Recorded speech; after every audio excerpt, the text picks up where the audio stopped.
Hello, everyone. Please like, subscribe, share, and comment where you're watching from. What would you do if a woman appeared in the middle of a deserted road and then vanished without a trace from your moving truck? This story was submitted by a long-haul trucker named James. He spent more than 15 years on the road, weathering snowstorms in the Rockies, breakdowns in the desert, and the kind of isolation only a night driver truly knows.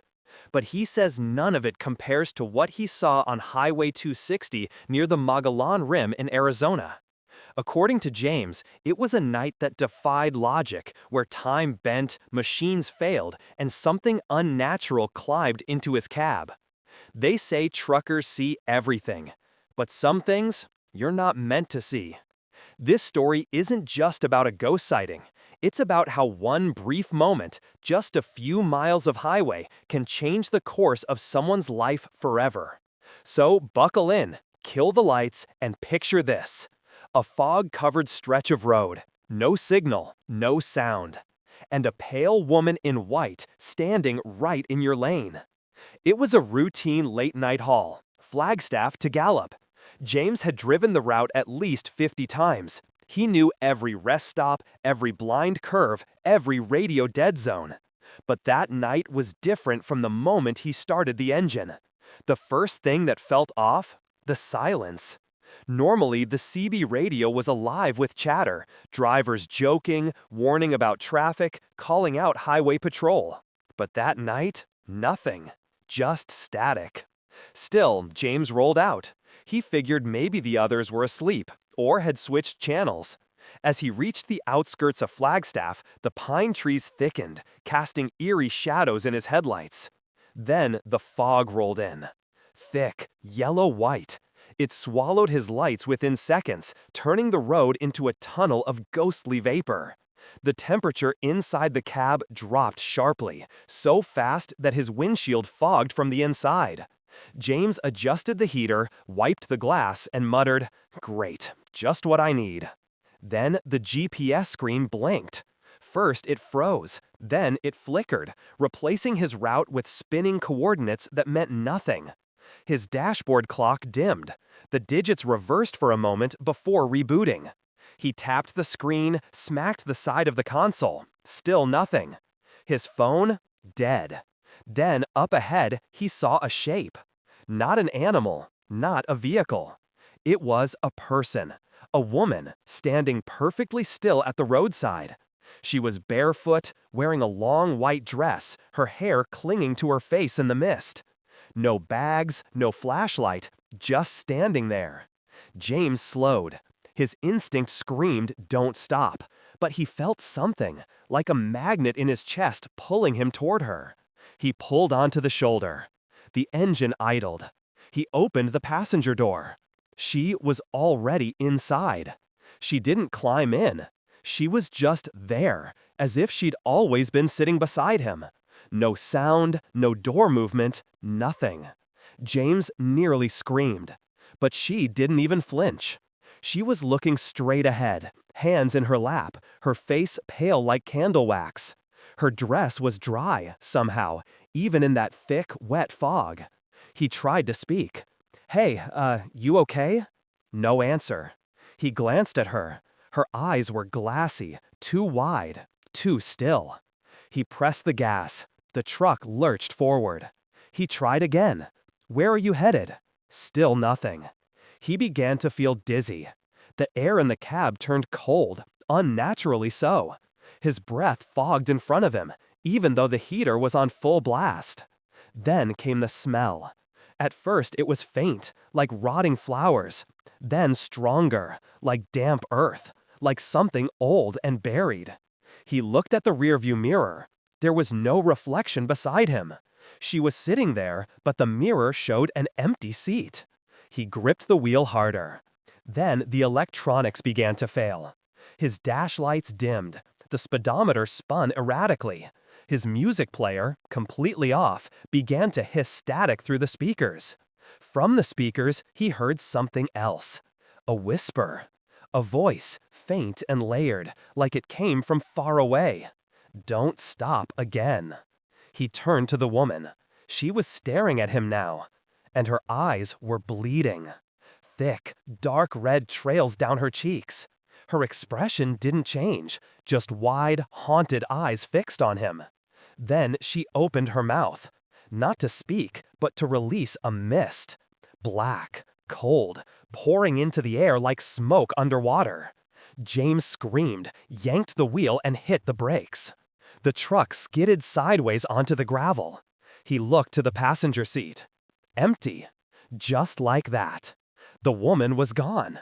The door never opened. There was no sound, nothing. Just vanished. James jumped out, flashlight in hand, breath steaming in the air. He scanned the road, the trees, under the trailer. Nothing. The only sound was the low ticking of his cooling engine. Then he saw her. In the rearview mirror. Standing about 20 feet behind the truck. She wasn't walking, wasn't moving. Just standing there. Her mouth still open, that black mist still pouring. Her arms were limp at her sides, her head tilted at a sharp, unnatural angle. He spun around. No one was there. Back to the mirror, still there. He didn't wait another second. He dove into the cab, slammed the door, and floored it. The truck roared back onto the road. For the next hour, he didn't blink, didn't breathe, didn't stop. By the time he saw the diner lights just outside Holbrook, the sun was beginning to rise. He pulled into the lot, parked, and stumbled inside. Another trucker, an older guy, looked up from his coffee and stared. "You look like you've seen the lady," he said. James froze. "What? What did you say?" The man nodded slowly. "The woman in white. Hitchhiker. Mogollon Rim. Don't worry, you ain't the first." James never told his company.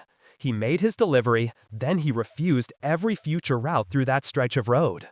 Over the years, he heard more stories. From other drivers. Same fog, same woman, same cold, same vanishing.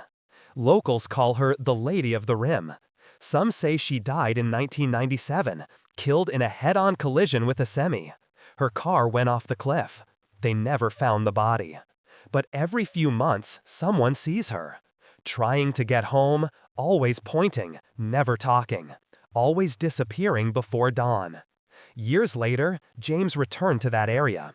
Just once. In broad daylight, he pulled over near a curve where guardrails were twisted and dented.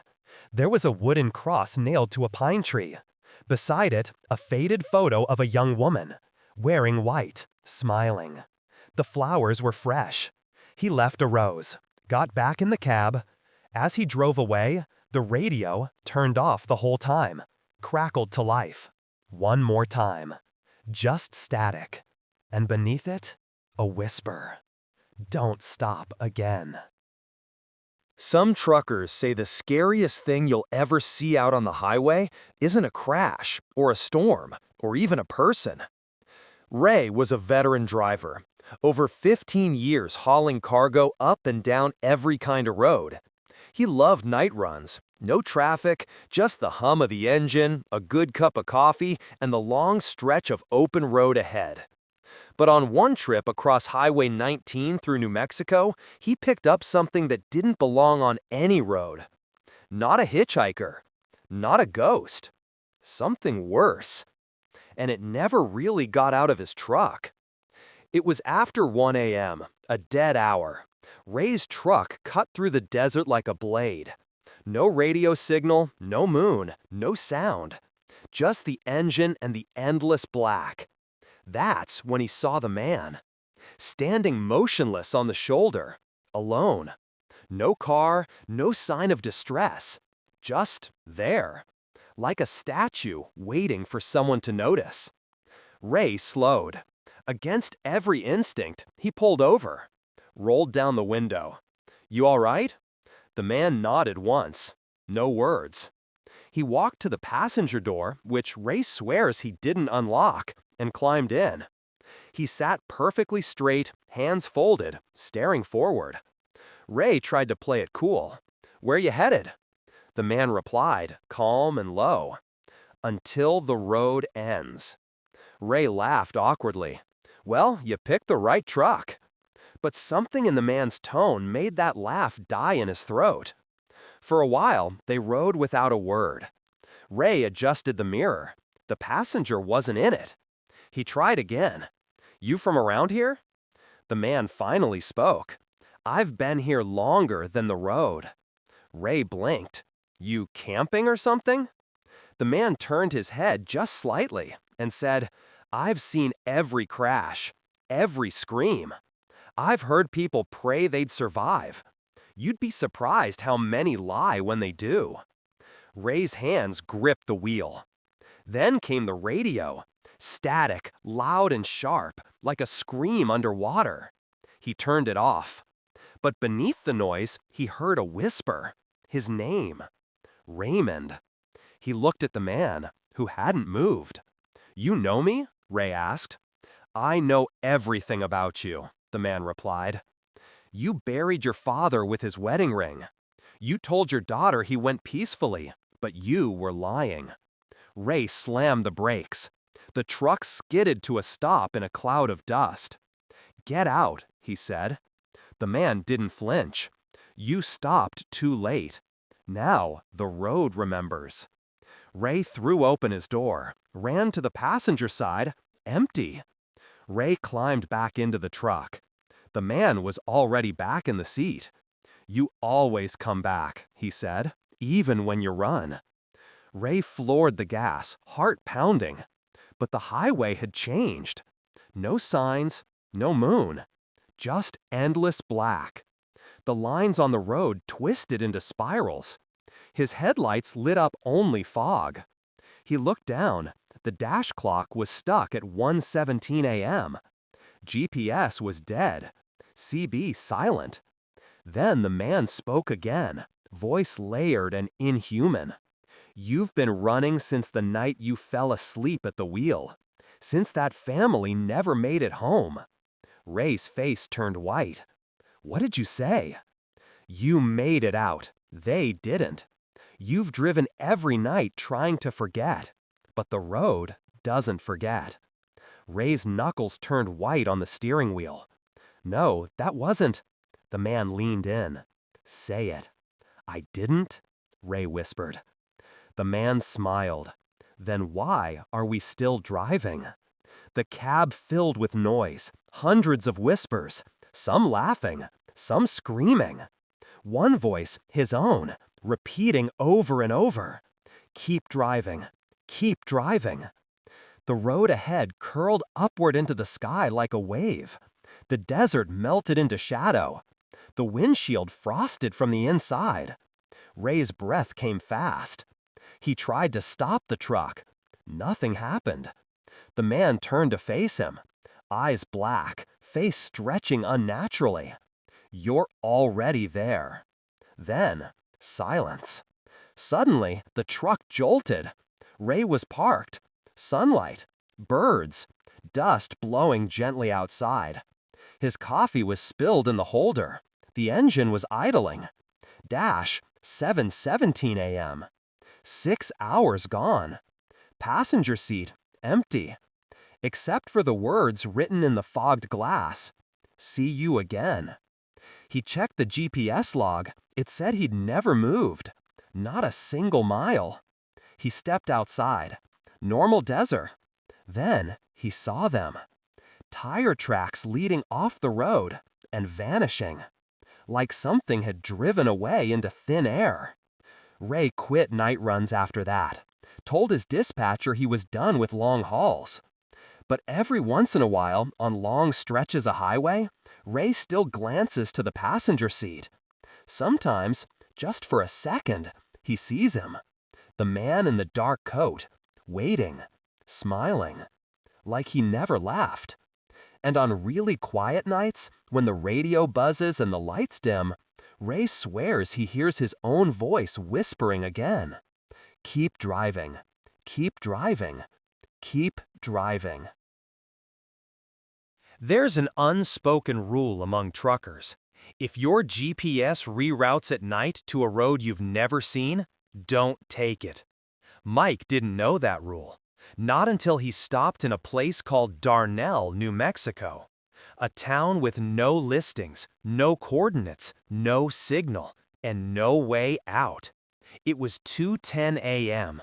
Mike was hauling a load between Amarillo and Flagstaff, crossing Highway 60 near Pietown, New Mexico. The desert around him was dead quiet. Stars stretched out endlessly. His eyes were heavy, his coffee was cold. Then the GPS blinked. Rerouting, take next exit in 500 feet. Mike frowned. The screen glitched, then went black. He glanced up and saw it. A crooked wooden sign lit by his high beams. Welcome to Darnell, Est 1887. It wasn't on his route, but he was running low on fuel and his eyelids felt like bricks. He turned off the highway and headed into the canyon. Fog settled in as the road descended. Trees twisted out of rock like claws. Mike's lights barely cut through the dark. Suddenly, light. Faint neon signs lit up a forgotten little town nestled in a basin. A diner, a gas station, a roadside motel. The place looked like a postcard from 1954. Mike parked beside a rusting pump labeled Crescent Gas and Auto.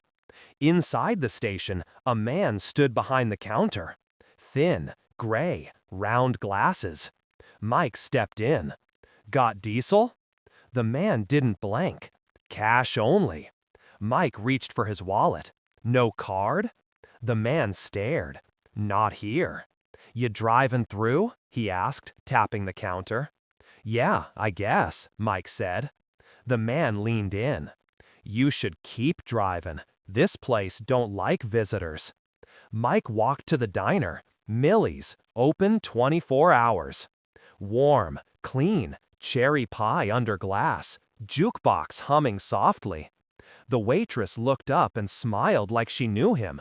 Sit anywhere you like, hon. He slid into a booth. Before he said a word, she placed coffee and pie on the table. I didn't order. You always have the pie, she said sweetly. Mike stiffened. Excuse me? You left too early last time, she added, smiling. I've never been here before. She nodded once. You will be. Mike left quickly, unsettled. He fired up the truck and drove out of town, headlights aimed toward the open desert. 10 minutes later, welcome to Darnell, Est 1887. He slammed the brakes. No way. He spun the wheel, tried a different direction. Same result. Same sign, but now older, cracked, faded. A third try, burned, half fallen. Each time, the town looked slightly different. The lights dimmer, the buildings wrong. He passed a window and saw himself inside, drinking coffee, smiling blankly. He ran to the motel. The door creaked open by itself. A child stood at the front desk, dressed in a bellhop outfit from another century. Room 6 is ready, Mr. Decker, the boy said calmly. Mike froze. How do you know my name? The boy turned and pointed at the wall behind him. Dozens of black and white photographs lined the wallpaper. All truckers, all looking directly at the camera, expressionless. Some in uniform, some in blood-stained clothes. One with his eyes scratched out. The newest photo, still damp, showed Mike. Underneath, check-in, November 11, 2025, Michael Decker. He backed away. What is this? The boy shrugged. They all said they were just passing through. Mike grabbed the key on instinct. Room 6. He walked to the door, shaking. The hallway was narrow, wallpaper curling. A long buzzing came from the flickering ceiling lights. He unlocked the door. Inside, the same pie, same coffee, same booth, but this time in a room, not the diner. And a mirror on the wall. Mike stared at his reflection, but it wasn't mimicking him. It smiled when he didn't. He turned and the door slammed shut. Lights cut out. Silence. Then whispers. Dozens of them, all around him, calling his name. He woke up in the truck. Sunlight. Desert silence. The dash clock said 9:01. He was back on Highway 60. Parked on the shoulder. Coffee spilled in the cup holder. His hands still on the wheel. He looked up. Clear sky. Birds. Empty road. No diner. No sign. No Darnell. He opened the glove box. Inside, the motel key. Room 6. It hadn't been a dream. He tried to go back. Weeks later, he took the same route. Same time, same stretch. Nothing. Locals said there's never been a town called Darnell. No ghost stories, no history. Just empty land. But sometimes other truckers mention it, quietly, always with the same words. Took a turn once, thought it was a shortcut, never found it again. And when they say that, their eyes look wrong, like they remember more than they admit. Mike doesn't drive nights anymore, and he doesn't talk about what he saw. But when his GPS flickers, or his CB picks up static, or his headlights show an old crooked sign in the distance, he doesn't stop. He keeps driving, because if he slows down, he might see the words again. Welcome to Darnell, Est 1887.